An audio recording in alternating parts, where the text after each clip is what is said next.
नमस्कार प्यारे मित्रों, आइए इस वीडियो में समझते हैं दूरदृष्टि दोष क्या होता है। अक्सर लोगों के मन में डाउट रहता है दूरदृष्टि दोष मतलब कि दूर की वस्तुएं स्पष्ट दिखाई नहीं देती होगी, लेकिन ऐसा होता ही नहीं। आप बिल्कुल गलत है। आइए हम सच बात को समझते हैं, सही बात को समझते हैं। एक्चुअल में दूरदृष्टि दोष क्या होता है, इसका कारण क्या होता है, इसका हम निवारण कैसे करेंगे, मतलब सही कैसे करेंगे। और हाँ, एक बात और ध्यान दीजिएगा, बोर्ड एग्जाम का ऐसा कोई साल नहीं होगा और किसी साल का ऐसा कोई पेपर नहीं होगा जिसमें यह क्वेश्चन आया नहीं हो। हर बार आता है क्वेश्चन कि दूरदृष्टि दोष किसे कहते हैं, इसका कारण क्या है और इसका हम निवारण कैसे करेंगे। किरण आरेख खींच कर समझाइए। हम पूरी बात समझेंगे कि एक्चुअल में दूरदृष्टि दोष होता क्या है। देखिएगा, दूरदृष्टि दोष हम आपको एक लॉजिक बता दे रहे हैं दूरदृष्टि दोष का। इसके बाद आप जिंदगी में कभी भूल ही नहीं पाएंगे दूरदृष्टि दोष क्या होता है। लॉजिक क्या है, बहुत आसान लॉजिक है। आपको करना क्या है, दूर दृष्टि ऐसे लिख देना है, दूर दृष्टि ऐसे लिखना है। समझ रहे हैं। अक्सर लोग क्या लिखते हैं, ऐसे लिखते हैं, दूर दृष्टि दोष। लेकिन आज से आपको कैसे लिखना, ये वाला सही है, ये वाला आप आज से मत मानिएगा। समझ रहे हैं। अगर ये वाला आप सही मानेंगे तो आप जिंदगी में कभी कंफ्यूज हो ही नहीं सकते। अच्छा, कहने का मतलब क्या है, जैसे दूर दृष्टि लिखा गया है ना, इसका मतलब है अगर कोई व्यक्ति को दूर दृष्टि दोष हुआ है, इसका मतलब दूर दृष्टि, इसका मतलब है कि उस व्यक्ति में दूर की दृष्टि क्या है, उपस्थित है, प्रेजेंट है। जैसे ही दूर की दृष्टि प्रेजेंट रहेगी, उपस्थित रहेगी, पक्का है कि उसे दूर की वस्तुएं स्पष्ट दिखाई देगी और बाकी सब दोष होगा। बाकी सब में निकट, मतलब उसे निकट की वस्तुएं नहीं दिखेगी। क्या आपको अब समझ में आया दूरदृष्टि दोष एक्चुअल में क्या होता है। आइए परिभाषा से भी समझ लेते हैं।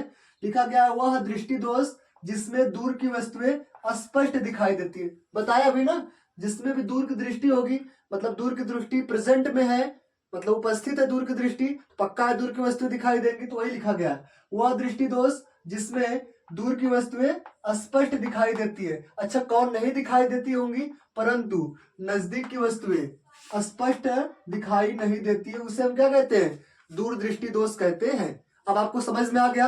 अब आप जिंदगी में कभी नहीं भूल सकते दूरदृष्टि दोष क्या होता है। आइए हम समझते हैं एक्चुअल में कारण इसका क्या है, क्यों हुआ यह दूरदृष्टि दोष, है ना। अब इस कारण पे हम नजर डालेंगे, इसका कारण क्या क्या है। तो इसके दो कारण बताए गए हैं। दूरदृष्टि दोष के कितने कारण, दो कारण बताए गए। पहला कारण क्या है, नेत्र लेंस के फोकस दूरी का बढ़ जाना। नेत्र लेंस, आपको पता है कि मनुष्य के आंख में लेंस लगा होता है। आप बताइए कौन सा लेंस, अभी पढ़ा क्या है पिछले वीडियो में, कौन सा लेंस होता है, अरे तो उत्तल लेंस होता है। कौन सा लेंस होता है, उत्तल लेंस। और उसी लेंस को ही हम कहते हैं नेत्र लेंस। देखिएगा, इसी को, ये जो नहीं नजर आ रहा है उत्तल लेंस, इसी को हम क्या नाम देते हैं, नेत्र लेंस। और इस नेत्र लेंस की फोकस दूरी क्या हो जाएगी, बढ़ जाएगी। मतलब इसको हल्का सा छोटा होना चाहिए था, लेकिन एक्चुअल में क्या है, हल्का सा क्या हो गई है, बड़ी हो गई है। देखिएगा दूसरा कारण क्या है, नेत्र गोलक का छोटा होना। मतलब इस नेत्र गोलक को थोड़ा बड़ा होना चाहिए था, लेकिन ये क्या हो गया है, छोटा हो गया है। तो इसके कितने कारण निकल के आए, दो कारण। पहला कारण नेत्र लेंस की फोकस दूरी का बढ़ जाना, दूसरा कारण नेत्र गोलक का छोटा हो जाना। क्या आपको समझ में आया, इसके कारण क्या है, दो कारण है। अच्छा, इसका निवारण हम कैसे करेंगे, दूरदृष्टि दोष का हम निवारण कैसे करेंगे, कौन सा लेंस लगाएंगे। आपको पता होना चाहिए कि दो लेंस होता है जो सच में एग्जिस्ट करता है, एक निकट, एक अवतल लेंस होता है और एक उत्तल लेंस होता है। अब हम समझेंगे इसके निवारण में कौन सा लेंस का उपयोग करते हैं। हाँ, एक चीज और आपको बता दें, हम आपको एक अभी लॉजिक सिखाने वाले हैं, एक ट्रिक समझ लीजिए सिखाने वाले हैं, और इसके बाद आप जिंदगी में कभी भूल ही नहीं पाएंगे कि दूरदृष्टि दोष के निवारण में हम किस लेंस का उपयोग करते हैं। तो लॉजिक क्या है सीख लीजिए। दूरदृष्टि, देखिए क्या लिखा गया, दूरदृष्टि दोष, या फिर ऊपर दूरदृष्टि दोष। देख पा रहे हैं इसमें क्या आ रहा है, ऊ। अरे दू जब लिखेंगे तो ऊ आएगा ना, ऊ का मतलब कौन सा लेंस लगेगा, अरे उत्तल लेंस। ऊ का मतलब क्या, उत्तल लेंस। तो दूरदृष्टि दोष के निवारण के लिए उचित फोकस दूरी, मतलब जितना फोकस दूरी चाहिए, जितना यह बढ़ी हुई, समझ पा रहे हैं, जितनी फोकस दूरी बढ़ी है उस हिसाब से हम फोकस दूरी का, उचित फोकस दूरी वाले उत्तल लेंस का प्रयोग करेंगे। सब कहने का मतलब दूरदृष्टि दोष के निवारण के लिए हम किस लेंस का उपयोग करने वाले हैं, उत्तल लेंस का। किसका, उत्तल लेंस का। क्या आपको निवारण समझ में आ गया। अब आइए हम कुछ समझ लेते हैं किरण आरेख के माध्यम से एक्चुअल में क्या होता होगा। अब इस बात को हम समझेंगे। देखिएगा अभी आपको हम किरण आरेख से समझा देंगे ना, पूरी बात समझ में आ जाएगी। अच्छा, कुछ इससे पहले हम आपको चीज बता दें, आपको ये जो गोला नहीं दिखाई दे रहा है, इस गोले को हम कहते हैं रेटिना। क्या कहते हैं? रेटिना। और रेटिना को ही हम कहते हैं अपने मानव का पर्दा। नेत्र का क्या होता है? पर्दा होता है, और इसी पर किसी वस्तु का प्रतिबिंब बनना है। अगर इसी रेटिना पर प्रतिबिंब बनेगा तो हमें दिखेगा, अन्यथा वो प्रतिबिंब कभी दिख ही नहीं पाएगा। अभी इससे पहले हम एक वीडियो करके आए हैं, मानव नेत्र का सचित्र वर्णन। अगर आप में से जो भी साथी नहीं देखे, जाके प्लीज देख लीजिएगा, आपको पूरा मानव नेत्र समझ में आएगा, सच बता रहे हैं, देखिएगा। और आपको पता होगा ये क्या है? नेत्र लेंस है। अब देखिए, जैसे यहाँ पर एक वस्तु रखी गई है, आप देखते चलिए, हर बात समझ में आएगी, ऐसी कोई बात नहीं होगी जो आपको रटना पड़ेगा। यह वस्तु है, क्या है? वस्तु है। इसका नाम दे देते हैं ए बी। सही है ना? यह वस्तु है और इसका नाम क्या है? A B. और एक बात ध्यान दीजिएगा, वस्तु के किनारे से प्रकाश किरणें चलती है।